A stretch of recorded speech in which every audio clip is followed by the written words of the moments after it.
Se van acordando los que van viniendo por delante del sitio, si queréis. Os queremos dar una vez más la bienvenida a esta conferencia organizada por la Asociación Adevina. ¿Se oye bien o me tengo un poquito? ¿Se oye bien? Vale. Pues antes de empezar, para los que no conocéis esta asociación, queremos deciros que Adevida son las siglas de Asociación en Defensa de la Vida y lleva por más de 40 años en Cuenca. Comenzó con las primeras asociaciones que allá por el año 85 se formaron cuando se estaba comenzando con todo el problema de la ley del aborto y demás. El primer presidente fue don Rodrigo Lozano, que ha fallecido recientemente, y luego pues a lo largo de los años se ha ido tomando el relevo, y aquí estamos ahora. Algunos de los que estáis aquí sois socios, hay algunos también de la Junta Directiva, y gracias a ese trabajo de años, muy callado, muy en el silencio muchas veces, con muchos obstáculos, la verdad es que se puede realizar una labor extraordinaria. Así brevemente, os voy a decir únicamente de este último año, 2022, lo que ha sido. Los que sois socios habéis recibido la memoria, pero deciros que con muchas dificultades, pero con gran satisfacción, hemos podido ayudar a 144 mujeres. 70 eran nuevos casos y 74 a continuación del año pasado que habían dado a luz en los últimos meses o que continuaban con sus hijos pequeños. De estos 69 casos, 49 estaban embarazadas, 19 tenían hijos menores a su cargo. Hemos atendido a 4 mujeres con el síndrome posaborto, y además de los niños nacidos, que han sido 39, 3 abortos naturales, están por nacer 7, están naciendo en estos primeros meses de los que comenzamos a atender el año pasado, y tenemos, no estoy hablando de este año, que tenemos ya muchas embarazadas, pero bueno, en total han sido 224 niños atendidos, y otras personas, bueno, otros 273 que son hermanitos de estos que hemos atendido, 95 hombres, 40 personas de la familia, que no eran ni el marido ni nada, pues a veces otros miembros. En total han sido 552 personas atendidas. Aparte de todo eso, que bueno, lo que se hace es ayudarles en lo que se puede, en lo material, en el acompañamiento, en lo médico, en lo laboral, en lo que buenamente se puede, porque no tenemos muchísimos recursos, pero sí muy buena voluntad y muy buenas personas que escuchan, que ayudan en lo que pueden, y ahí estamos, ¿no? Pero aparte de eso, como tenemos ámbito provincial, hemos atendido a personas, mujeres embarazadas o igual con estas características, en Villa de Olaya, Arcas, Tarazón, Leganés, Mazarulleque, Mienganilla, Villapa de la Sierra, Chillarón, Vega del Codorno, Carrascosa del Campo, Tragacete y La Melgosa.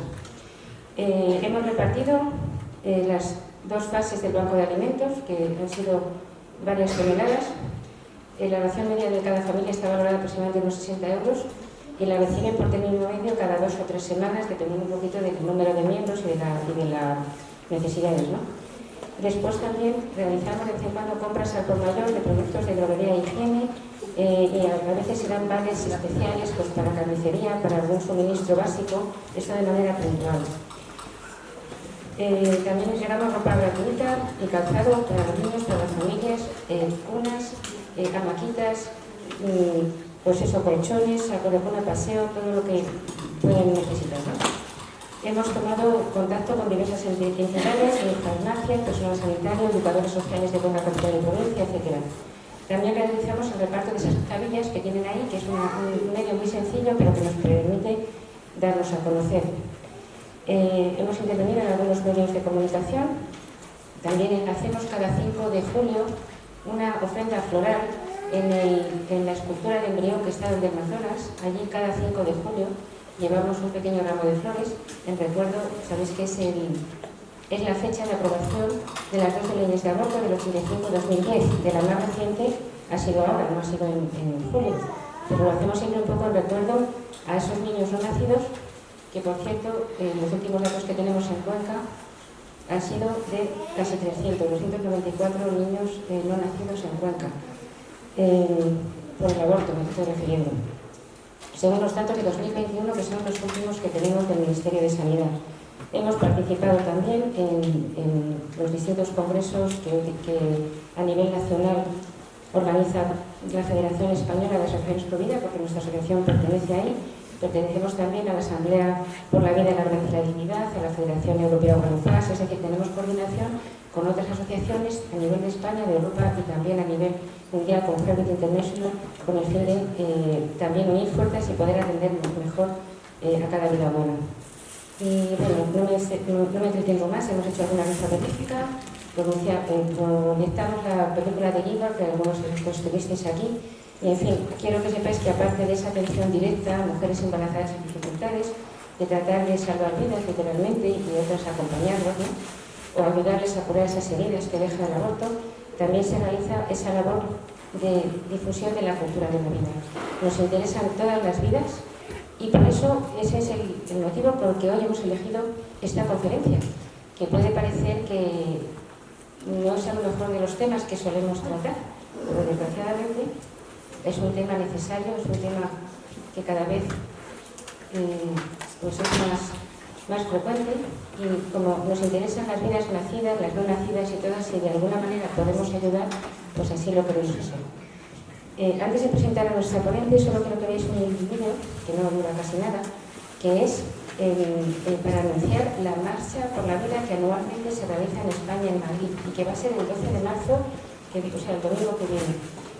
Se acordó en 2011, se hizo una plataforma que agrupa a más de 500 asociaciones de España que defienden la vida y la familia, nosotros estamos también ahí, que cada año, en torno al 25 de marzo, que es el Día Internacional de la Vida, se iba a hacer una manifestación, un acto público, puede ser manifestación, concentración, marcha, ha habido alguna ocasión una gala musical, algo, pero todos juntos, en torno, como digo, al 25 de marzo, con el color verde esperanza, con un lema positivo que es el sí a la vida, y elegimos siempre una fecha cercana. Nos ha pasado a veces que la Semana Santa pilla el mismo y entonces lo hemos tenido que dejar para después. Este año, por ejemplo, por motivos de permiso y otros problemas de tipo logístico, no nos han dado permiso hasta este domingo, entonces es el 12, pero la fecha de referencia es el 25 de marzo. Os animamos a ir, hemos puesto en marcha un autobús. Esto que os vamos a poner es el vídeo promocional de la marcha para toda España. Si alguien está interesado en ir, tenéis carteles por algún sitio, fuera también estarán José Ángel o José Luis, que son los teléfonos que hemos dado para que os podáis apuntar, y os animamos a que asistáis. De verdad es un acontecimiento, bueno, además de que se pasa fenomenal, que es muy bonito, muy constructivo, los testimonios son preciosos, la gente sale pues muy contenta, cada vez hay más, especialmente gente joven, aunque todo el mundo, los que no somos tan jóvenes, todos estamos invitados, porque esto es una causa pues intergeneracional. Y bueno, pues os animamos a poder asistir, no a quedarnos en casa diciendo, ay, qué mal está todo, ay, ¿dónde vamos a llegar? Hay que ver, no señor, hay que hacer cada cual lo que esté en nuestra mano. Por tanto, veamos este vídeo y ya os presento a nuestra ponente. Y ya sin más, pasamos a presentar a nuestra ponente, que es María de Julián. Yo no sé si se oye bien. Así, a ver, ¿ahora? ¿Mejor? Sí. Ella es María de Julián, es psicóloga orientadora con mención clínica, es máster en cuidados paliativos, especializada en el abordaje integral de la conducta suicida. Ha trabajado realizando informes de valoración de la idoneidad para acogimiento familiar y está colaborando tanto con Provida como con la Fundación de Ayuda a Niños y Adolescentes en Riesgo, la Fundación ANAR. Y nada, pues aquí la dejamos para ver qué nos cuenta, para ver, con este título de Asomados al Abismo, ¿se puede prevenir el suicidio? Pues a ver si de alguna manera podemos colaborar un poquito a conocer o paliar un poquito este gran problema tan durísimo. Muy buenas tardes a todos. En primer lugar, gracias por venir, porque el simple hecho de que estéis aquí ya supone un interés por este tema tan importante y tan necesario conocer, que a mí me sigue sorprendiendo lo desconocido que es. Si no se me escucha, me decís, ¿vale? Me sigue sorprendiendo el desconocimiento que hay sobre este tema, porque cada vez hay más y más información en Internet y es importante también conocer para saber qué información es veraz y qué tipo de, pues bueno, como pasa con todo, ¿no? Estamos en la era de la información, pero hay que también saber cómo recoger esa información y cómo dar esa información. Entonces, bueno, uno de mis objetivos de hoy es presentar el plano general de cuál es la situación actual del suicidio, de realmente ver qué es todo eso, qué causas están afectando a día de hoy en la sociedad, todo ese cambio de cultivo que está favoreciendo el aumento cada vez mayor del número de suicidios y bueno, contestaros y hacer un spoiler de que sí se puede prevenir el suicidio, pero hay que trabajar en ello y hay que remar todos a favor de la vida para poder pues, reducir este número que empieza a ser tan alarmante. Antes de nada, bueno, he querido elegir también este título, que lo he dicho, porque bueno, las personas que se plantean el suicidio como salida se encuentran realmente asomadas a un abismo. Entonces están asomadas y están a punto de caer. Pero mientras solamente estén asomadas siempre hay esperanza y siempre se puede hacer algo. Entonces sí estamos asomados, pero sí se puede prevenir, se puede evitar esa caída y ese desenlace, ese trágico, diría, desenlace. En primer lugar es importante conocer qué es el suicidio, no simplemente como definición fría del acto de quitarse la vida, sino qué hay más allá, el suicidio más en profundidad, qué hay detrás del suicidio, qué hay en ese momento en el que hay en la cabeza de la persona que se plantea esta alternativa, ¿no? Pues bueno, saber que el suicidio no es ni más ni menos que una respuesta límite, una respuesta desesperada ante una situación, una vivencia de sufrimiento extremo, de sufrimiento al que no se le ve salida. Así lo está sintiendo la persona. Puede ser, objetivamente, desde fuera se puede estar viendo de una forma o de otra, pero la persona lo está viviendo así. Y esto es importante tenerlo claro, que es una cosa que la persona vive así. Lo digo también porque muchas veces tenemos a culpar, pero si no es para tanto así, no nos parece que sea así. Y esto es un error muy común, es que no nos parece que esta persona esté sufriendo tanto. Es que no se trata de lo que nos parezca a nosotros, se trata de lo que está viviendo esa persona. ¿Vale? Y esto sí que lo quiero matizar. ¿Qué ocurre? Que se ve el suicidio como una salida viable. Desadaptativa, obviamente, muy triste, pero viable.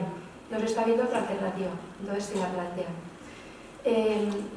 ¿Cuál es el problema de fondo? Que hay una falta tremenda de recursos y herramientas para encontrar otra solución. ¿Es que no existe? Claro que existe, y esa es nuestra tarea, poder presentar otras alternativas. Pero en ese momento no se está viendo. Y pongo el ejemplo de un edificio en llamas que creo que es muy ilustrativo para todos. Creo que a nadie le sorprende ver imágenes de las noticias, sí sorprende, pero nos parece normal, entre comillas, el ver en una situación pues, de un incendio, de un terremoto, de situaciones en las que las viviendas están viniendo abajo y no se ve la salida. Y yo creo que todos, en el telediario, hemos visto la imagen de una persona saltando por la ventana. Y nadie dice, ¿qué hace saltando por la ventana? Todo el mundo dice, claro, es que no tiene otra salida. ¿Vale? Bueno, el suicidio se ve exactamente igual. Es una respuesta límite desesperada y no es una llamada de atención. ¿Me puede llamar la atención? Sí, pero no está haciendo una persona por llamar la atención. ¿Cuál es el panorama actual del suicidio? En cifras. Pues ahora mismo es la primera causa de muerte no natural en población adulta e infantojuvenil.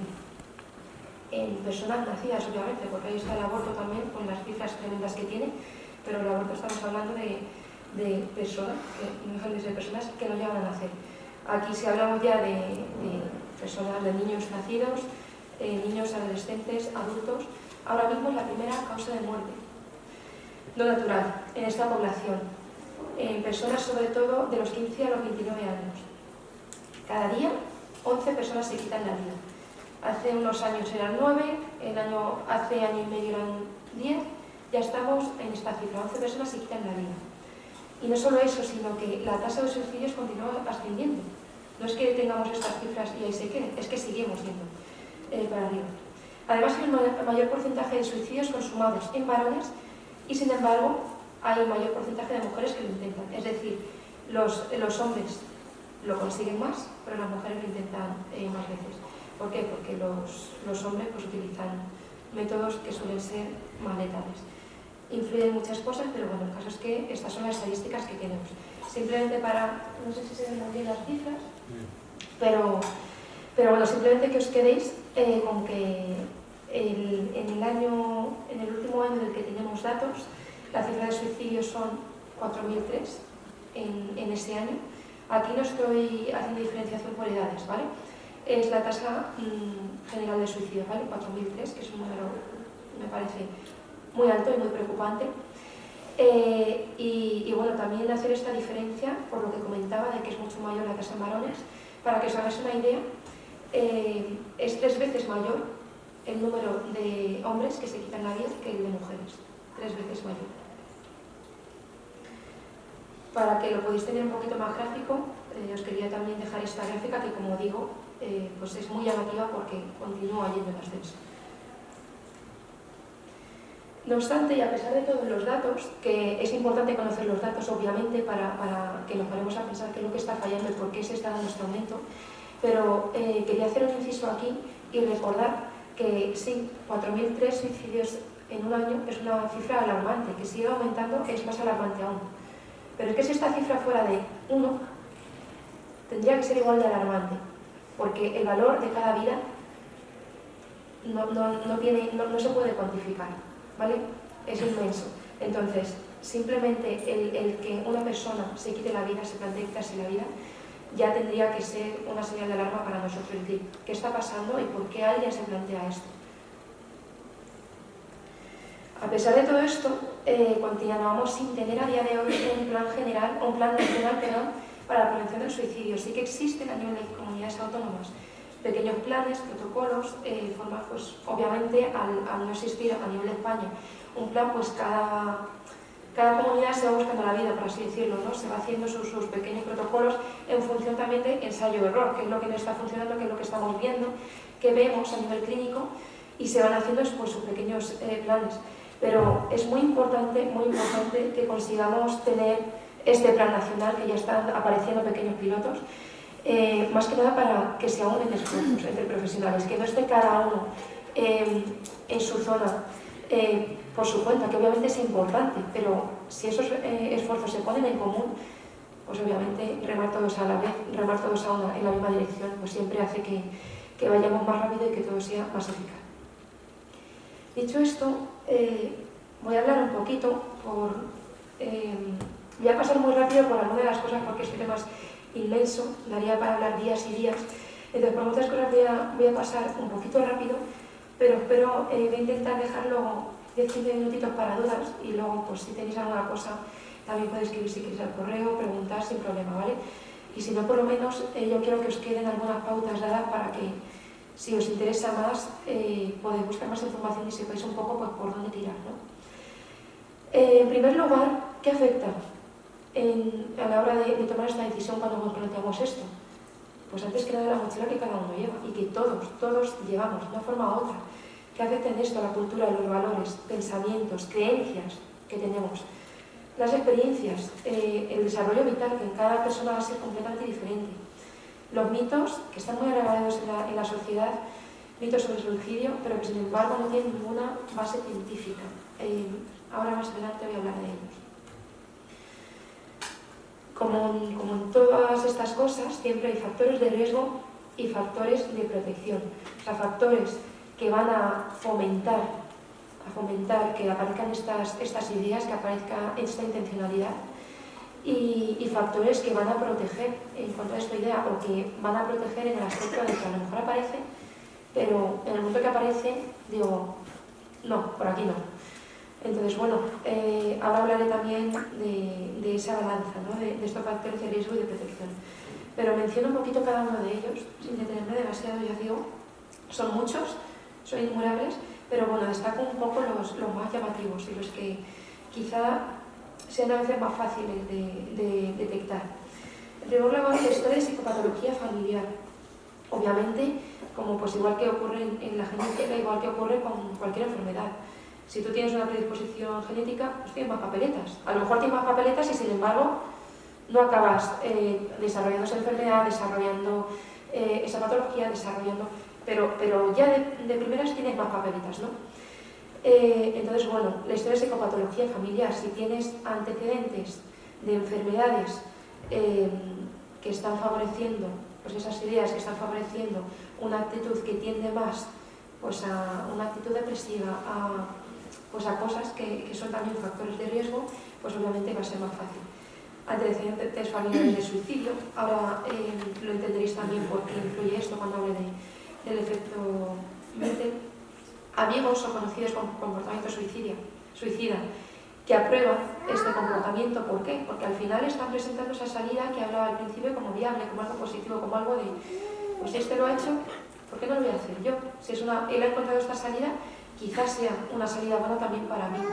No dejan de presentar esa salida como algo positivo, como algo con lo que han acabado con esa actitud de sufrimiento. Presencia de sucesos vitales estresantes, que pueden ser 1000 y completamente diferentes en cada una de las personas.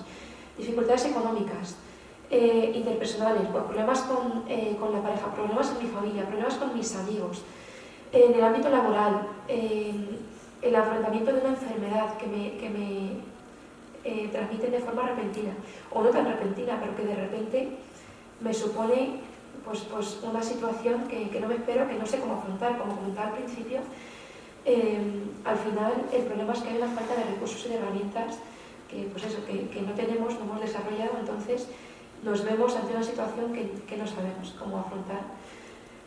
Fracaso laboral, escolar, amoroso, lo pongo así porque aquí estoy hablando en general, no me estoy centrando en ninguna de las etapas. Luego, obviamente, cada etapa pues tiene sus factores más concretos. No es lo mismo lo que puede afectar a una persona adolescente, que ahora he querido también destacar un poquito la adolescencia en las siguientes diapositivas, que lo que puede afectar a una persona pues más mayor, de mediana edad, que a un anciano o que a un niño.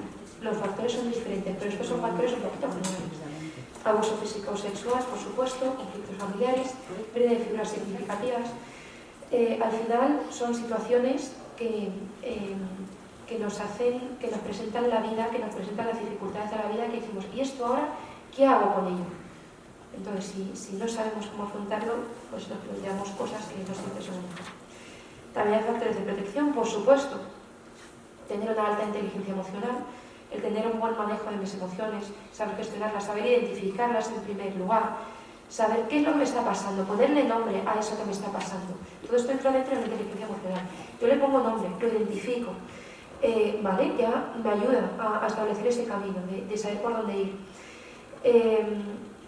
Habilidad en resolución de conflictos, para esto también entra en juego la historia vital. Si yo tengo antecedentes de conflictos que yo he sabido pues afrontar de manera adecuada, desarrollar, obviamente eso va a ser un factor de protección, porque me voy a ver con la capacidad de enfrentarme a todo eso. Por supuesto, tener redes de apoyo. Estas redes de apoyo pueden ser a nivel familiar, a nivel de amigos, a nivel profesional. Lo importante es tener una red de apoyo. Las creencias, los valores, la fe, y hay muchos estudios sobre esto, es un factor de protección muy importante. Existencia de recursos de afrontamiento, lo que comentaba también. Si yo además me he visto en situaciones anteriores capaz de afrontar una cosa, o es que lo he comprobado y he visto que he sido capaz de salir de esa situación, pues eso actúa en mi favor, por supuesto. Y la resiliencia, que yo imagino que todos los que estamos aquí en esta sala conocemos lo que es la resiliencia, pero bueno, al final viene a ser un poquito lo mismo, esa capacidad de enfrentarnos, de afrontar las diversas adversidades de la vida. Y como hablaba al principio, todos estos factores de riesgo y de suicidio van a ponerse en una balanza, porque no se trata de tener un número mayor o menor de factores, no se trata de el día de mañana, si tenemos que evaluar el riesgo que tiene una persona de llevar a cabo un suicidio, el riesgo de la conducta suicida, no vamos a tener que hacer una lista de factores a favor y factores en contra. No se trata de eso, no es decir, pues tengo 5 factores de riesgo y 5 factores de protección. No, esto es una balanza, porque a lo mejor tengo muchísimos factores de riesgo que dicen, madre mía, esta persona me preocupa, y sin embargo solo hay un factor de protección, que puede ser la familia. Pero es que ese factor de protección, esa red de apoyo, es tan fuerte y es tan grande, constituye un anclaje tan fuerte a la vida, que da lo mismo lo que le pasa a esa persona por encima, da igual los factores de riesgo que haya, que va a poder con todo, por así decirlo, va a aguantar, como se suele decir, carros y carretas, ¿vale? Entonces, esto siempre tener en cuenta, en primer lugar, que es una balanza. Esto hay que saberlo también y tenerlo muy en cuenta para la prevención. Y segundo, no olvidar lo que decía también al principio, que cada persona va a interpretar el mundo desde sus vivencias. Y sus vivencias no son las nuestras. Y esto es algo que no podemos olvidar, porque también tendemos a interpretar el mundo de los demás con nuestras gafas y a través de lo que nosotros hemos vivido. Nos cuentan una situación y ah, no, es que seguro que es esto, porque claro, porque como a mí me pasó esto en el pasado, pues le va a pasar lo mismo. No, pues seguro que es que lo está viviendo así, que sí, que yo no sé que yo he pasado por eso. Claro, tú has pasado por eso, pero no de la misma forma, tú no llevas el mismo bagaje. El haber pasado por la misma situación te puede ayudar a comprenderlo, por supuesto que sí. Pero no hay que olvidar nunca que cada persona tiene su sistema de creencias, tiene sus vivencias, tiene su bagaje y va a interpretar la realidad desde, pues como decía, desde sus gafas. No olvidar tampoco que el suicidio es un fenómeno multicausal, es decir, intervienen en él múltiples causas. Nunca va a haber una sola causa. Y esto lo digo también porque estamos muy acostumbrados a ver titulares de esta persona se ha quitado la vida o ha acabado con su vida porque acoso laboral, por ejemplo. Pues ese acoso laboral obviamente habrá influido y ha podido ser el factor precipitante, o no, porque también hay que ver cómo van las noticias muchas veces, los medios desgraciadamente, que a veces pues, no es de la forma más adecuada. Pero sí que quiero que se vea la diferencia entre lo que puede ser el factor precipitante y entre lo que pueden ser factores de riesgo o causas que han podido abocar a esa persona pues, a plantearse esta alternativa, ¿no? El factor precipitante al final es, por decirlo así, la gota que colma el vaso. Pero para que haya una gota que colme ese vaso antes ha tenido que llenarse gota a gota, ¿vale? Entonces, todos estos factores de riesgo, todas las causas que pueda haber, pues acoso laboral, el que tenga una situación en la familia muy complicada, el que encima se están metiendo conmigo, el que no tengo recursos, que pueden ser infinidad de cosas. Todo esto son causas. El factor precipitante va a ser el final que desencadene y puede ser la cosa más tonta y no va a ser lo culpable, por así decirlo. Esto es muy importante también a la hora de trabajar con familias, de trabajar con gente que, ahora lo diré también, que se siente culpable porque dice, claro, es que se me hubiera dado cuenta, claro, es que vino a hablar conmigo y me habló de esto y no me di cuenta. Bueno, a lo mejor sí te diste cuenta y le ayudaste en ese aspecto, pero es que esto es un continuo, esto no es una decisión que se toma de un día para otro, es que son muchos factores que están influyendo y llega un momento pues, que la persona no puede más y decide eso, ¿vale? Lo estoy pintando muy negro, ahora a ver si consigo también acabar de una forma más esperanzadora, pero bueno, por conocer un poco todo esto. Importante, porque ahora también voy a centrar más en la prevención y en qué se puede hacer y pues eso, qué podemos hacer nosotros y también hablaré un poco de si nos encontramos ante este suicidio inminente. Pero sí que es importante decir, vale, he pasado por esta situación, posiblemente en esta sala tengamos personas que o bien lo han sufrido en sus propias casas, o bien conocen a alguien, o bien son profesionales que conocen casos. Va a ser muy habitual porque desgraciadamente la cifra es muy alta. Y bueno, aquí en Cuenca últimamente pues estamos teniendo también muy malas noticias en este aspecto. Entonces, tras la pérdida, ¿qué es importante tener en cuenta?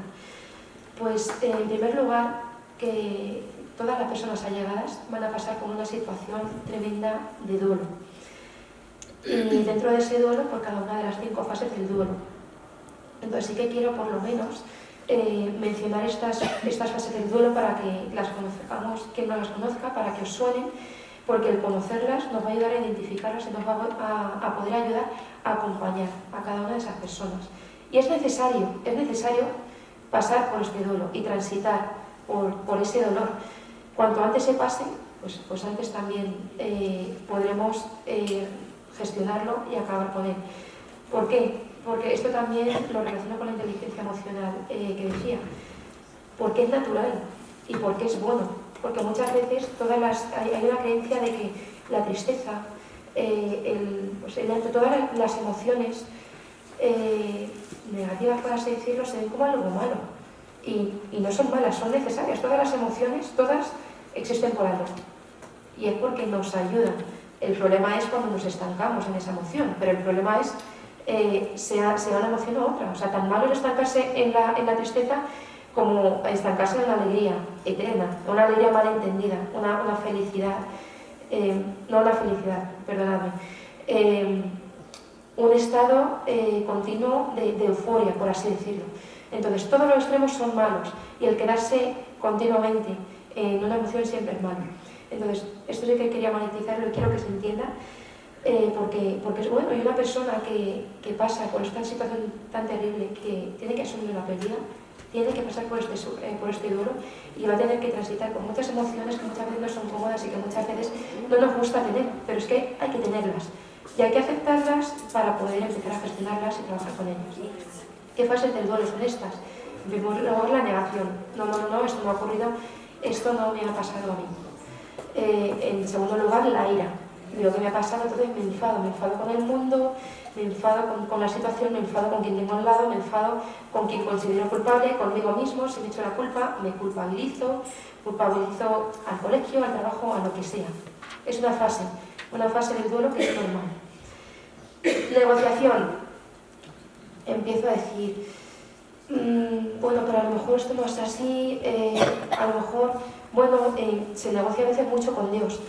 No hay posibilidad de que me lo devuelvas, bueno, pero si yo ahora mismo te hago una novena, no sé, como que no acabo de creérmelo. Entonces, esta fase de negociación de que dices, te doy algo a cambio para yo estar mejor, porque no acabo de aceptar esa situación. O sea, todo esto ocurre cuando todavía no hemos aceptado la situación.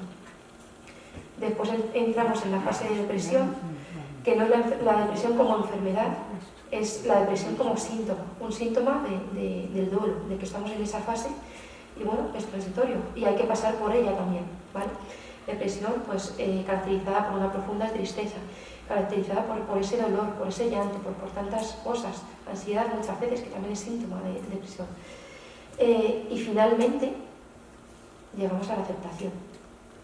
Y es necesario pasar por estas fases, como digo, que pueden ser más o menos cortas, que van a depender de muchísimas cosas, de muchos factores personales también, de esas redes de apoyo que tengamos, de nuestras vivencias anteriores, pero es necesario para llegar a la aceptación finalmente. Acepto, acojo ese dolor, acojo esa situación, acepto mi realidad, que puede ser tremendamente dura, pero la acepto y sigo para adelante con ello. ¿Quiénes van a pasar por toda esta situación tras la pérdida? Pues hay dos conceptos que también es importante conocer, el de supervivientes y el de sobrevivientes. El concepto de sobrevivientes quizás no se conoce mucho, pero se le da este nombre a las personas que han llevado a cabo un intento de suicidio frustrado, por el motivo que sea. Bien porque ha fallado el método que iban a usar, bien porque ha llegado alguien en ese momento que ha conseguido pues lograr que finalmente no tome esa decisión, por el motivo que sea. El caso de estas dos niñas que tenemos tan recientes, esa familia es una familia superviviente y sobreviviente. Superviviente, ya introduzco también este concepto, son todos los familiares, todos los allegados que van a tener que afrontar esa pérdida, que han tenido pues, son los familiares directamente de la persona que se ha quitado la vida. Se le llama supervivientes. Y sobreviviente es la persona que ha intentado acabar con su propia vida, pero que por el motivo que sea, pero al final no la ha llevado a casa. Entonces, bueno, por poner un ejemplo, este caso tan reciente, como comentaba, tiene los dos casos. Fijaros qué terrible, qué drama, en una misma familia, pues tenemos a esta niña que es una sobreviviente y a la vez es superviviente, en el caso de su hermana. ¿Vale? Creo que este concepto, si no queda claro, como digo, luego me preguntáis. Como decía antes también, qué importante desculpabilizar, porque durante toda esta fase, durante todo este proceso en el que hay que acompañar y tenemos que acompañar, una de las claves para este acompañamiento va a ser el desculpabilizar, entender todo esto que he comentado, que son muchos factores, que no es culpa de nadie, que no es culpa de nadie, y esto a nivel racional muchas veces puede estar claro, pero a nivel de corazón no está tan claro. Entonces, qué importante ese acompañamiento constante durante todo el duelo, para realmente que las personas asimilen y vean de verdad y sientan que no es culpa suya.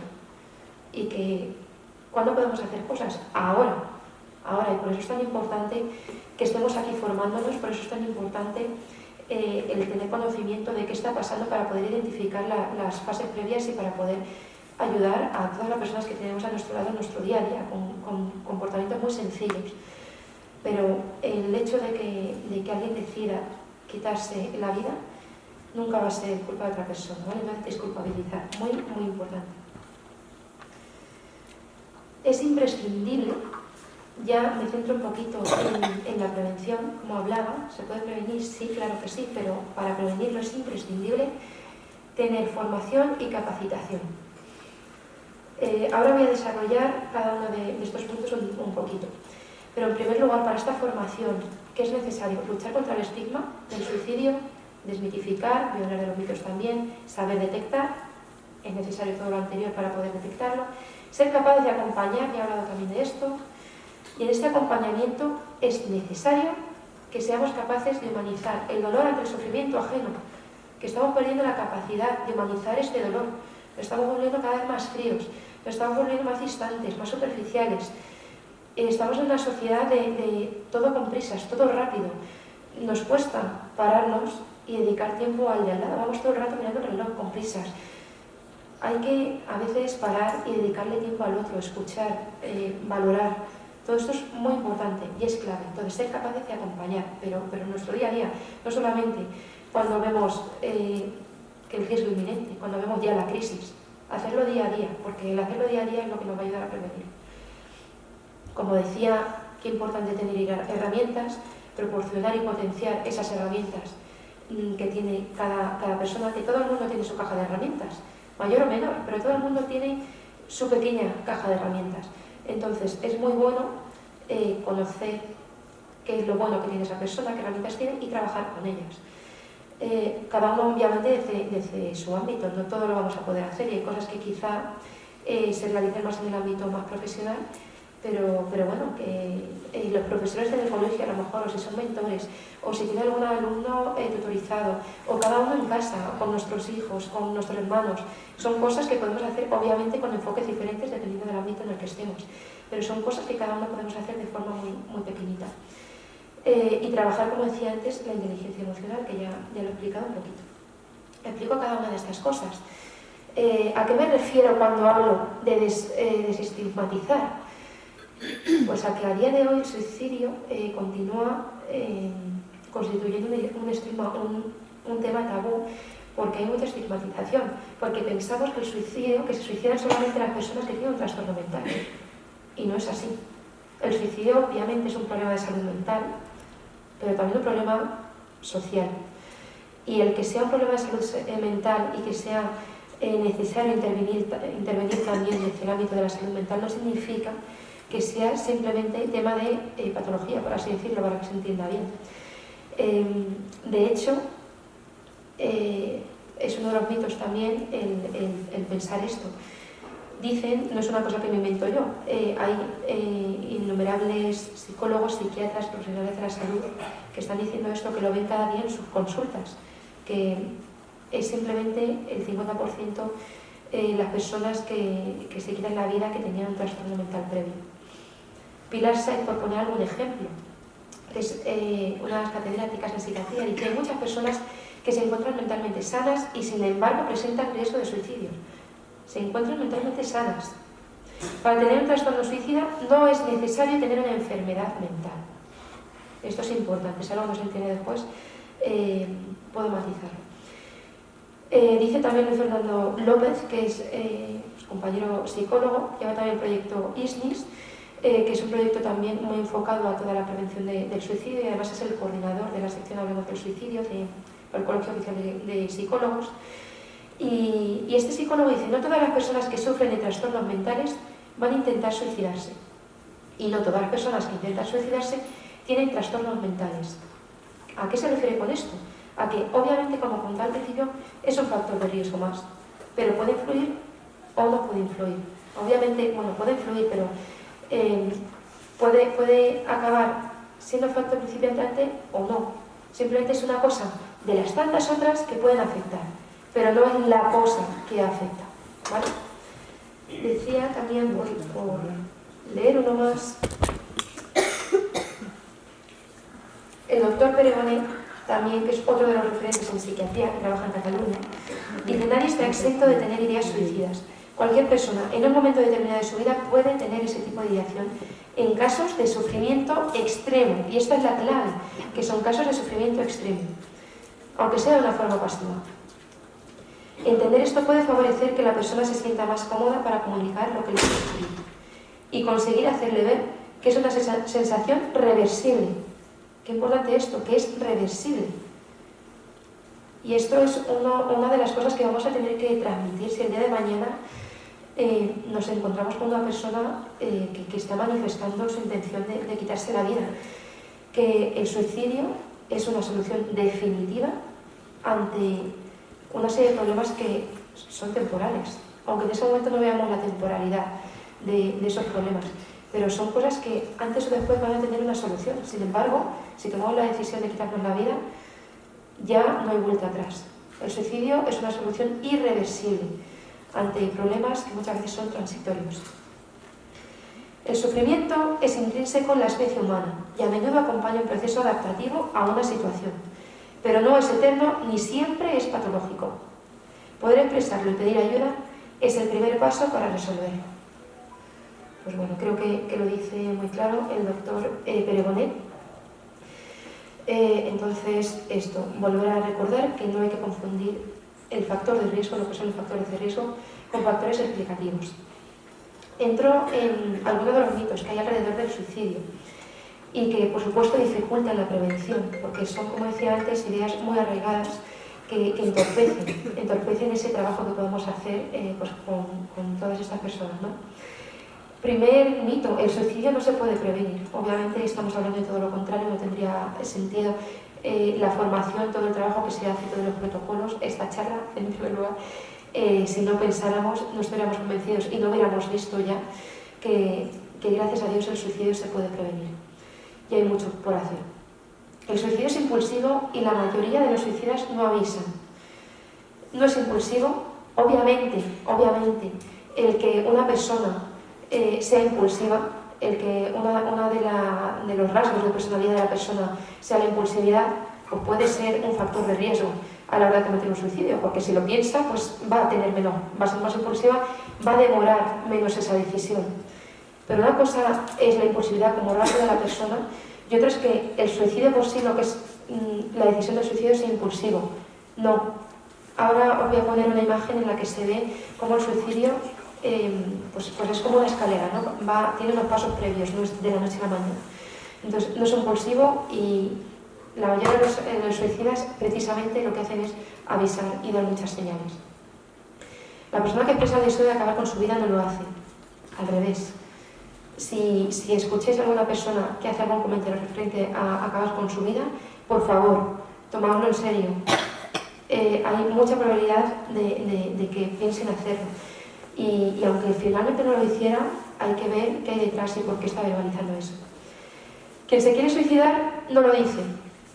Pues bueno, quería traer aquí este dato.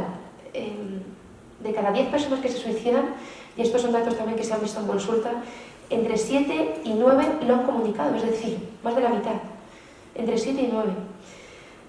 ¿Cuál es la dificultad? Que muchas veces no sabemos captarlo porque no estamos capacitados para ello, porque no estamos formados. Entonces no lo detectamos, no lo captamos, entonces decimos, no lo han dicho, sí lo han dicho, pero es que no lo hemos detectado. ¿Vale? Entonces, qué importante también no minimizar esos avisos, no minimizar esas señales, no minimizar lo que decía al principio, las creencias que tiene cada uno. Otro mito, otro de los mitos: para suicidarse hay que ser muy cobarde, o lo contrario, para suicidarse hay que ser muy valiente. Pues ni muy valiente ni muy cobarde. Como decía también al principio, solo quieren dejar de sufrir. Estas personas lo que son personas que están sufriendo, que están pasando por una situación de dolor extremo o que viven como extremo y no hacen falta más adjetivos, quieren dejar de sufrir y punto.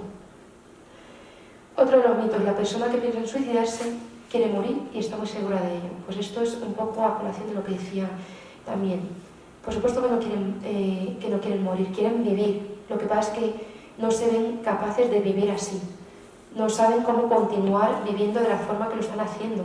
Entonces, la única solución que se les ocurre es esta. Pero no buscan la muerte, buscan acabar con esa situación. Decía Nietzsche que si miras durante largo tiempo al abismo, el abismo también mira dentro de mí. Por eso es tan importante lo que decía, estas personas están asomadas al abismo. Cuanto más tiempo se encuentren asomadas al abismo, más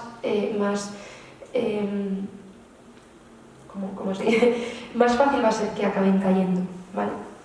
Entonces, otra vez, prevención, identificar. Durante todos estos pensamientos que pueden aparecer durante el proceso de pensar en el suicidio, van a aparecer numerosas distorsiones cognitivas, sesgos cognitivos, y uno de ellos, de los que más se ve, o que quizás sea más fácil de detectar, es la visión de túnel. ¿Qué es la visión de túnel? Pues cuando, como decía antes, nos ponemos unas gafas negras y es como si nos metiéramos en un túnel y no podemos ver más allá, un túnel negro, y no vemos lo que tenemos al lado, ni lo que tenemos detrás, solo vemos la historia negra, la situación negra que me está haciendo sufrir.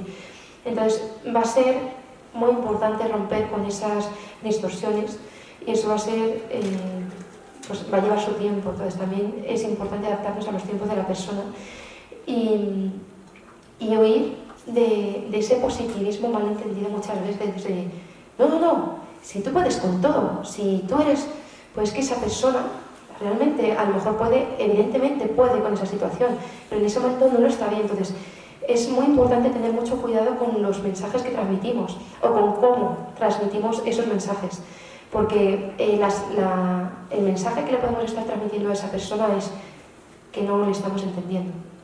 Si me está diciendo que lo está pasando muy mal, que no sabe cómo salir de esa situación, que está planteando esa salida porque no ve otra, le decimos, sí tú puedes. No, es que te estoy diciendo que no puedo. Entonces, si tú me dices eso es que no me estás entendiendo. ¿Vale? Entonces, entender en qué proceso se encuentran, entender que están en esa visión de túnel y que no es que no quieran ver, es que no lo ven. Entonces, ¿cuál es nuestra misión? Encender una lamparita y dar luz. No hay que intentar convencer de nada. Simplemente disponer, presentar alternativas para dar luz, pero sin intentar convencer de nada y sin intentar imponer las creencias que nosotros tenemos. No, es que lo estamos viendo, es que no impongamos, simplemente demos luz, presentemos alternativas. Otro de los mitos, quien amenaza con suicidarse solo quiere llamar la atención. Ya he hablado de esto también. Siempre que hay una verbalización hay que darle importancia y tratarlo. Y recordar, como decía, que no son llamadas de atención, sino peticiones de ayuda. Por último, el último de los mitos, aunque siguen apareciendo muchos, pero bueno, de los más importantes, preguntar sobre la idea de suicidar a una persona en riesgo incrementa el peligro. Sí, no, esto, como decía, depende de cómo se trate. Y esto es uno de los mayores miedos que hay a la hora de hablar del suicidio. Hay un miedo tremendo a sacar el tema del suicidio. Hay un miedo tremendo a hablar. Hay un miedo tremendo a preguntarle a una persona, oye, ¿no estarás pensando en quitarte la vida? Pues que en ocasiones hay que hacerlo. Y en ocasiones hay que directamente abordar el tema. Porque si no nos sale y si nos estamos con tonterías, por así decirlo, sobre todo si estamos ante una situación inminente, de riesgo inminente de que es que podemos perder a la persona. Es que hay que preguntarlo y hay que explorar y hay que hacer una buena exploración y ver, oye, ¿realmente en qué situación está esta persona? No nos estamos con tonterías. No preguntamos a veces, qué poco filtro tenemos también para otras cosas o para decir comentarios tan dañinos a veces de, oye, o la típica metedura de pata de una persona que la vemos un poquito más gordita, oye, ¿estás embarazada? Para eso no hay filtro. Que dices, pues no, es que para eso no hay filtro.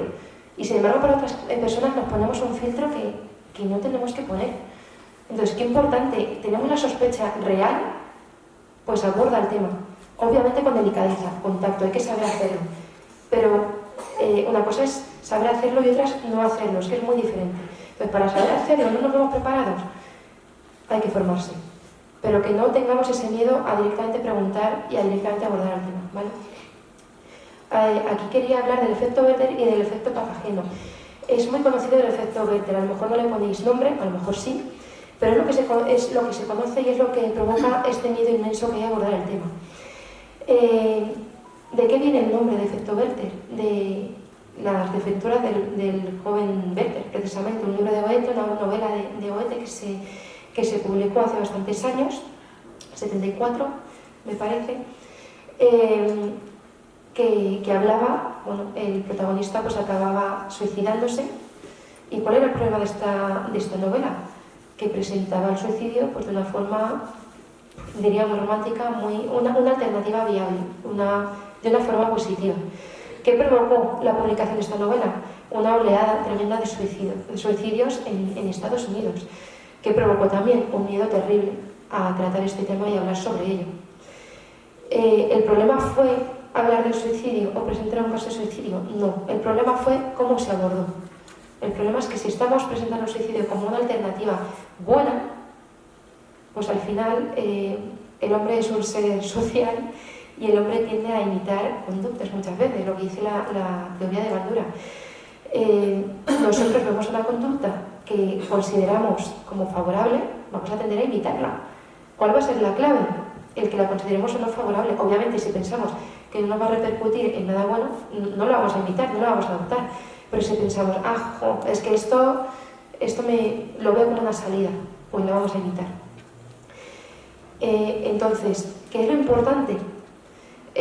Saber hablar del suicidio de forma que no se presente como una alternativa exitosa, buena, favorable, positiva, sino todo lo contrario, que se presente como algo triste, como una tragedia, como una pérdida terrible, la pérdida de cada vida, como una tragedia, que al final es lo que es, como un drama. Y sobre todo, que se haga voz, que se haga eco de todas las alternativas que existen, que se vea que no es la única salida. Esto es lo que es el efecto Papageno. Igual que el efecto Werther trae su nombre de esta novela, el efecto Papageno viene de la flauta mágica de Mozart, que bueno, tiene este personaje que piensa también suicidarse y tiene como 3 duendes que lo que hacen es presentarle otras vías. Entonces consiguen que al final no tome esa decisión. Entonces es muy importante saber que están los 2 efectos y que se puede dar uno u otro. En nuestra mano está el tratar el tema de forma adecuada para conseguir en la sociedad un efecto Papageno y no un efecto Werther. Vale, hablaba, como os he dicho, he hablado de forma general, de datos en forma general del suicidio, pero el suicidio se da a lo largo se puede dar en cualquier etapa de la vida, pero obviamente hay etapas de nuestra vida en las que presentamos una mayor vulnerabilidad. ¿Cuáles son estas etapas? Por una parte el posparto y el nacimiento, por otra la entrada a la guardería y la escolaridad, la preadolescencia, la adolescencia y el final de la vida. Estas son etapas clave por muchas razones, pero una de ellas es que por las cosas que afectan, por el estadio en el que nos encontramos, por la etapa del desarrollo en la que estamos, pues presentamos una mayor vulnerabilidad. Y teniendo en cuenta también dónde estamos, teniendo en cuenta pues, quién organiza también esta charla, quería leer un fragmento muy cortito de un artículo que precisamente encontré preparando esta charla y que me llamó la atención respecto al posparto y al nacimiento, porque, bueno, hay muchos factores, ya he dicho, pero bueno, me parecía muy, muy importante resaltar esto, que creo que es un dato muy desconocido. Este artículo es del doctor David Riordan, lo presentaba en un estudio que hizo sobre el síndrome posaborto. En este artículo él llegaba a la conclusión de que las mujeres que abortan tienen 6 veces más probabilidades de suicidarse que aquellas que no lo hacen. Obviamente nos encontramos en un momento muy vulnerable, el momento del posparto ya tiene una vulnerabilidad de por sí. Si encima le añadimos que es que pues hemos llevado a cabo esa situación en el momento en el que nos veíamos desbordados, hemos llevado a cabo un aborto, pues obviamente todo esto va a ser causa que va a favorecer el pensar en esta salida. Lo leo rápidamente, pero me parecía muy importante y no quería dejar de leerlo. Palabras de David Riordan. Quizá una razón de la fuerte correlación entre aborto y suicidio es que el aborto es muy parecido al suicidio.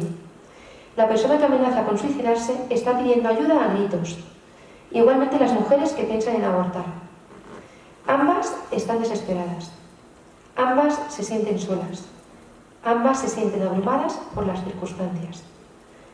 Algunos grupos pro eutanasia creen que se debe legalizar el suicidio o incluso crear clínicas para ello donde haya personas que ayuden a los que desean suicidarse.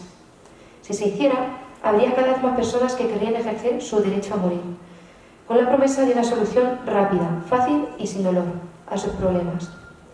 Las tasas de suicidio se dispararían como se dispararon las tasas de aborto tras su legalización. Como las clínicas de suicidio o eutanasia que algunos piden, las clínicas abortistas también explotan la desesperación de la gente. Forman parte de nuestra sociedad de consumo que ofrece soluciones rápidas para todos nuestros problemas.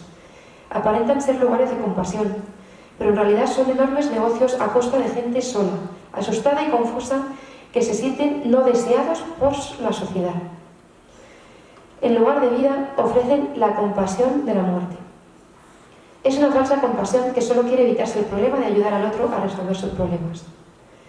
Para los que miran con atención y se preocupan por los demás, es evidente que quienes buscan el aborto o el suicidio están pidiendo ayuda para vivir. Están pidiendo a gritos una inyección de esperanza. Están pidiendo que alguien se interese por ellos y les ayude de verdad. Necesitan ver el valor de la vida, tanto la suya como la de su hijo, reflejado en el cariño de aquellos que quieren ayudarla a preservar esa vida. Necesitan oír que tienen la fuerza necesaria para triunfar en esa vida que es la suya, y que cuando les falten las fuerzas, estaremos allí para sujetarles y llevarles en brazos. Esto nos exige pagar un alto precio de amor, el precio del sacrificio de tiempo, energía y conocimientos. Lo contrario sería interpretado como una falta de interés y tendrían razón. Bueno, pues creo que este fragmento de este artículo, en el artículo si a alguno le interesa se lo puedo pasar, obviamente es una de las conclusiones después de un estudio científico muy bueno y es que creo que resume muchos de los aspectos clave de esto que estoy hablando. Entonces, poco más que añadir a todo esto. Un inciso muy rápido en la adolescencia, porque imagino, bueno, no sé, aquí muchos serán padres, profesores, tener relación con adolescentes, entonces simplemente hacer inciso en la adolescencia y adolescencia porque son vulnerables, porque están pasando por una etapa en la que no está totalmente desarrollado su corteza prefrontal, tienes cambios físicos, psicológicos, sociales y se enfrentan a nuevos retos y desafíos. Tienen consecuencia de todo esto, en este momento suelen tener una menor tolerancia a la frustración, es propia la impulsividad adolescente, que luego, bueno, con el tiempo se va curando, pero en esa etapa pues es característica. Y luego, lo que ya he comentado, falta de herramientas psicológicas para hacer frente a la gestión de esas emociones que están sintiendo. Lo que hablaba de la escalada de la conducta suicida, que no va de la noche a la mañana, que puede ser más o menos rápido, pero que antes de plantearnos, de elaborar ese plan suicida, hay unos pasos previos. ¿Cuáles son? He cogido en este caso la escalada de Rocamora, pero bueno, hay muchas que vienen a ser lo mismo. Lo primero que aparece es la ideación suicida. Me viene la idea a la cabeza, que se puede quedar ahí o no, va a depender de muchas cosas, pero lo primero es ideación, me viene esa idea. Lo siguiente va a ser el plan suicida, el empezar a pensar, pero ¿cómo lo haría? Empiezo a buscar, empiezo a enterarme, empiezo a hacerme ideas en mi cabeza, pero sin concretar mucho. Autolesión, intento autolítico y suicidio frustrado. Esto es un comportamiento autolítico. Esto lo he puesto también en este color porque esto puede darse simplemente como de forma aislada y puede ser una conducta autolesiva que no necesariamente siempre lleva al suicidio. Y esto no lo puedo profundizar, pero simplemente que sepáis que la conducta autolítica es otro factor de riesgo, pero a veces, aunque parezca paradójico, el que alguien tenga intentos autolíticos, el que alguien se autolesione, el que una persona se autolesione, puede estar salvándole del suicidio. ¿Por qué? Porque está autorregulando sus emociones a través de ese sufrimiento físico. El dolor emocional es tan grande, tan gordo, que lo que hace para solventarlo es provocarse un dolor físico que tapa ese dolor emocional. Entonces lo que hace es como desfogar, como sacar por ahí, y lo que hace es rebajar esa ideación suicida. Obviamente no es sano, obviamente es desadaptativa, pero no siempre que hay intentos autolíticos, es lo que quiero decir, hay una intención de quitarse la vida. Precisamente es una forma de agarrarse a la vida. Entonces, ojo, que es una señal de alarma, ojo si vemos señales, ojo si vemos muestras de que alguien se está haciendo o queriendo hacer daño, porque es un signo de alerta, pero no siempre necesariamente, pues eso, igual es un enganche de decir, está luchando por vivir y está buscando otra solución para no tomar la alternativa del suicidio. Y bueno, finalmente después de esto pues vendría el suicidio, lo que es el suicidio consumado. Para que quede un poquito más gráfico, esto es pues de menos a más. Lo que comentaba ya de muerte, el deseo suicida, me gustaría quitarme la vida, ideas suicidas, todo esto es como ir concretando un poquito más, cada vez más. ¿Por qué es importante tener este cuadrito en la cabeza? Porque si el día de mañana me topo con alguien que me verbaliza o que me da un signo de alerta, de alarma, que me hace pensar que puede estar planteándose esto, puedo identificar en qué nivel de la escala está y en función de eso, pues actuar de una manera o de otra. Empieza a preferir estar solo, la persona. Ya digo, estoy hablando a nivel general. Dependiendo de la etapa, pues estas señales se van a manifestar de forma diferente, ¿vale? Pero bueno, posibles señales de alarma. Una persona que normalmente tiene una conducta normal, suele sociabilizar bien, que empieza a estar solo. Cambios bruscos de humor, cambios en la alimentación, dejar de querer tener contacto con gente, participar en planes. Todas estas cosas de forma aislada pueden no ser nada, ¿vale? Pero son cosas que, bueno, que nos podemos plantear el ver si estas señales están unidas a otras cosas, ¿vale? Entonces, todo esto son simplemente señales que hay que analizar. ¿Qué más hay detrás? ¿Vale? Oposición a las medidas o personas de autoridad, comportamientos autodestructivos, lo pongo en este color por lo que ya he comentado, y una autoestima marcadamente alta o baja. Ojo también a las conductas de cierre. ¿Qué son conductas de cierre? Pues por ejemplo, el hecho de regalar cosas, el decir te quiero en un contexto extraño, despedidas cuando quizá no corresponde, testamentos anticipados, cartas de despedida que muchas veces dejan también. Cartas no tiene por qué ser en formato carta, muchas veces es una frase, una verbalización de, pues lo que decía, te quiero mucho, pues cosas, un mensaje que nos está sonando a despedida cuando no procede. El dar indicaciones de qué hacer cuando yo no esté el día de mañana, cuando a lo mejor no toca, decir dónde tenemos cosas valiosas. Todo esto ya digo, hay que tener en cuenta el contexto, hay que tener en cuenta la etapa, hay que tener en cuenta muchas cosas, porque muchas de estas conductas, según en qué momento de la vida, pueden ser normales. Un paciente que tenga una enfermedad terminal o simplemente o que se esté muriendo por lo que sea, una persona que ya es anciana, una persona que tiene 98 años, a lo mejor está con una rosa, está muy sano, está fenomenal, pero oye, normal que tenga estas conductas de cierre, obviamente, que quiera dejar cerrar su testamento, que quiera dejar pues X cosas cerradas, obviamente, porque ve pues, que va a llegar, que ya está más cerca de su momento, ¿no?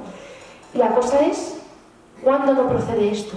O sea, todo esto, como digo, son señales. Entonces, todas estas señales hay que contextualizarlas y hay que saber pues por qué están apareciendo y ir como cogiendo cositas para luego unificarlas y decir, bueno, ¿qué está pasando aquí? Nada, fenomenal. Puede que esté pasando algo, pues voy a ver de qué forma puedo intervenir. En definitiva, ojo al cambio. Tener en cuenta también la personalidad, el carácter, la etapa, lo que comentaba. Alguien que tiende a ser aislado, que es introvertido, pues a lo mejor no nos va a llamar la atención que de repente pues no quede con gente, porque es que habitualmente no va a planes, ¿vale? Entonces, la clave está en el cambio. En esto, bueno, solamente dar unas pautas rápidas.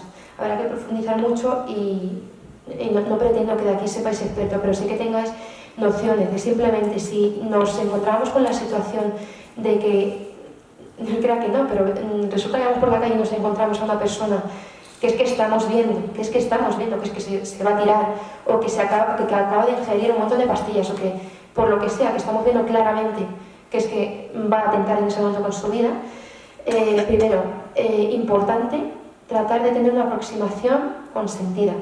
Y hago hincapié en esto de consentida, porque cuidado, que si tenemos típica imagen en la cabeza de alguien que se va a tirar por un puente, que se va a precipitar, si nosotros nos alarmamos, y esto es muy importante también, mantener la calma, por mucho que interiormente nos alarme, es clave mantener la calma, porque si nosotros, nuestra reacción es alarmarnos, gritar, salir corriendo, puede que sin quererlo obviamente alarmemos a la persona, la asustemos y lo que hagamos es precipitar y que haga pum, es que es así. Entonces es clave, indispensable mantener la calma y aproximarnos a ella, pero que esa aproximación sea consentida, pues con la estrategia que veamos en ese momento.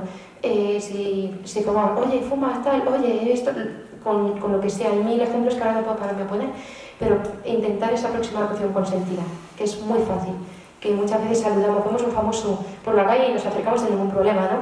Pues con esta persona igual que no tengamos miedo y que nos acerquemos con mi cabeza, pero sin asustar y sin alarmar. Intentar cubrir las necesidades que tenga en ese momento. O sea, si el suicidio, hay que diferenciar cuando una persona está manifestando esa intención o esa ideación de cuando el suicidio es inminente, ¿no? Entonces, en un suicidio inminente lo importante, la clave es demorar la decisión y atender las necesidades en el momento, ¿vale? Cubrir las necesidades en ese momento. No vamos a intentar quitarle la idea de la cabeza, no vamos a intentar que cambie de opinión, lo que vamos a intentar es cubrir esas necesidades. Y si en ese momento la única necesidad es que pararnos a escuchar, pues hay que escuchar. Si en ese momento la necesidad de la persona es fumarse un cigarrillo, pues le ofrecemos un cigarrillo. Si tiene sed, le ofrecemos agua, pero necesidad en el momento. Luego ya se verá. Pero en ese momento lo clave es aplazar la decisión. No es evitarla, es aplazarla. Escuchar y validar, súper importante. Y sembrar la ambivalencia. Es decir, presentar alternativas a la vida y crearle esa duda. ¿Realmente quieres quitarte la vida? ¿Realmente estás seguro de que quieres tomar esta decisión? Simplemente sembrando la ambivalencia estamos haciendo mucho, el crear, el poner esa semilla de la duda. Y mucho cuidado con esto, si no sabemos, mejor no adentrarnos en X cosas, ¿vale? Porque no podemos sondear de forma gratuita. Y pongo un ejemplo muy claro y ya pasa lo siguiente. No podemos decir, nos encontramos a una persona y decimos, ¿pero qué van a hacer tus hijos si tú te tiras ahora mismo? Y a lo mejor en otra persona eso es un anclaje a la vida, puede serlo, pero quizá da la tremenda e inoportuna casualidad de que uno de los precipitantes de que esa persona vaya a tirarse o haya tomado esa decisión es que ha tenido un problema brutal con su hijo, o que sus hijos no le aceptan, o que sus hijos no le quieren. ¿Quién sabe? Es que no sabemos la situación particular de cada persona. Entonces, mucho cuidado a la hora de sondear y de sembrar la ambivalencia, ¿vale? Entonces, escuchar, yo casi os diría que os quedéis sobre todo con escuchar y validar todo eso que está sintiendo esa persona. Adaptar la intervención a la emoción, es decir, esto es algo clave, si la persona está llorando no nos vamos a poner a reír, y buscar, como decía, puntos de anclaje a la vida, que para cada persona pueden ser diferentes. Pero cualquier pista, cualquier cosa que nos dé, por eso es tan importante escuchar, nos puede ayudar. Claves de esto, ventilación emocional, es decir, que hable, que se exprese. Escucha activa y empatía, el saber ponernos en su lugar, transmitirle que comprendemos su situación, que a lo mejor no sabemos por lo que está pasando. Y ojo, hay que evitar también el rol de experto, de, claro, sí, sé lo que está pasando. Pues no, a lo mejor no lo sabes. ¿Cómo lo vas a saber? Puedes encontrarte con que la persona te dice, ah, sí, a ti también te ha pasado esto, tú también has pasado por esto. Y dices, pues realmente no. Entonces, ¿cómo lo sabes? Entonces, una cosa es comprender y poder tener esa capacidad de ponerte en el lugar del otro, de comprender sus sentimientos y comprender su situación, eso es la empatía. Y otra cosa es decir, no, es que lo sé, es que realmente muchas veces no lo sabemos. Entonces, es importante entender también esta distinción, evitar el rol de experto, como digo, evitar el decir, no, es que yo sé lo que te pasa, es que a lo mejor no lo sabemos. O incluso si lo sabemos, a lo mejor no entendemos la profundidad de lo que está viviendo. Y luego, bueno, en la medida que podamos, proporcionar herramientas. Quedarnos con esta frase, comprender es aliviar, simplemente que la persona sepa que le estamos comprendiendo, ya estamos provocando un alivio. Comprenderse a uno mismo y comprender al otro, esto ya nos provoca un alivio. Que podamos sentirnos queridos y no juzgados, es lo que hay que transmitir. Ya he hablado de la temporalidad, presentar el suicidio como una solución, entre comillas, definitiva a problemas que son temporales. Y ya he hablado también del positivismo malentendido. Y eso creo que se me entienda bien esto. Que no significa que no hagamos, que no transmitamos a la persona que es capaz de superar eso, por supuesto que sí, pero hay que entender bien y matizar bien y tener mucho cuidado con la forma en la que transmitimos los mensajes con las personas.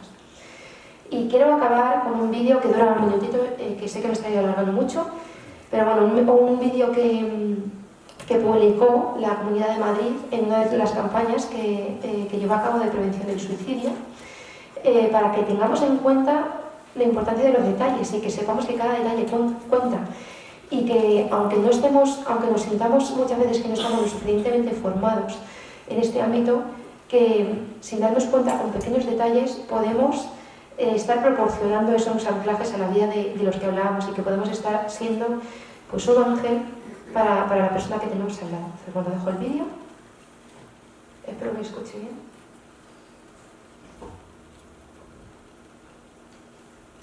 Para mí siempre tuviste cara de llamarte Pepe. Querido Pepe, para mí siempre tuviste cara de llamarte Pepe. Llevo tiempo queriendo decirte unas palabras.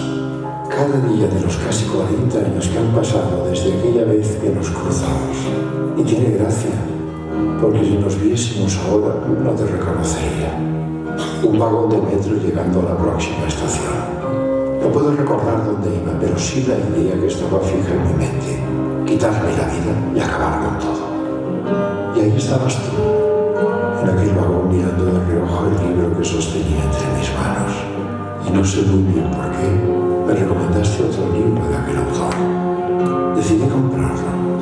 Total, ¿qué más daba marcharme yo mañana? Pero luego vino otro día más y otro. Es imposible que tú lo recuerdes, pero para mí aquel fue el mayor regalo que jamás me ha hecho nadie. Leer, pensarás, yo prefiero llamarte futuro. Unos 14.500 amaneceres con el olor de un nuevo día. Bueno, eso de llegar a nuestro país ganar su única estrella, eso sí que es grande. ¿Te imaginas haberlo perdido? Seguramente aún antes por ahí regalándole una vida a alguien, recomendando un libro o deseando un buenos días. Justo ahora, cuando más ganas tengo de quedarme, noto que la vida ya me está diciendo hasta aquí lo que había para ti. Y no puedo irme sin decirte que fuiste, eres y serás aquel inconsciente desconocido que me enseñó a amar la vida.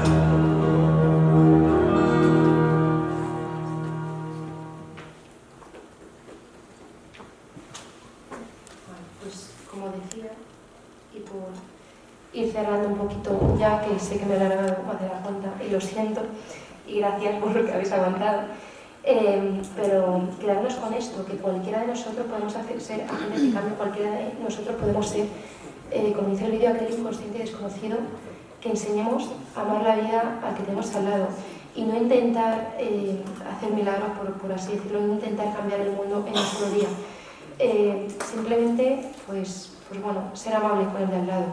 Intentar tener en cuenta y educar nuestra mirada en detectar el sufrimiento ajeno y en saber acompañar a los demás, en saber pues, que todo el mundo lo pasa mal, y en saber que una sonrisa, que un abrazo, que un cómo estás, un saludo, que ahora mismo nos saludamos, entramos al trabajo y no saludamos a nadie, pues esos pequeños comportamientos, el educarnos en ese aspecto, pueden ayudarnos. Alguien que tenga un mal día, que de repente tengamos una actitud amable, le puede salvar de estas cosas.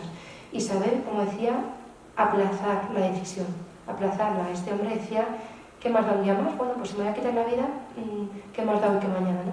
Y resulta que mañana, y consiguió que hubiera muchos mañanas más.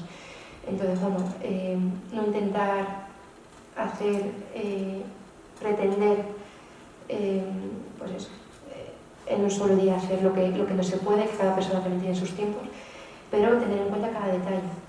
Y ya finalizo con estas dos frases de la Madre Teresa, que creo que es una experta en este acompañamiento del dolor y del sufrimiento, y que es escuela de vida y escuela a la hora de enseñarnos a transformar este sufrimiento, de saber llevarlo bien y de ayudarnos y de acompañar al prójimo. Como decía ella, no debemos permitir que nadie se aleje de nuestra presencia sin que Alice se sienta mejor y más feliz. Eso es nuestra tarea en el día a día y esa va a ser nuestra mejor forma de prevenir en el día a día desde cada uno de nuestros ambientes, desde nuestras casas, desde nuestros trabajos. Y recordar que quizá no podemos hacer grandes cosas, pero sí que podemos hacer pequeñas cosas con un gran amor. Y esto es todo. Muchas gracias.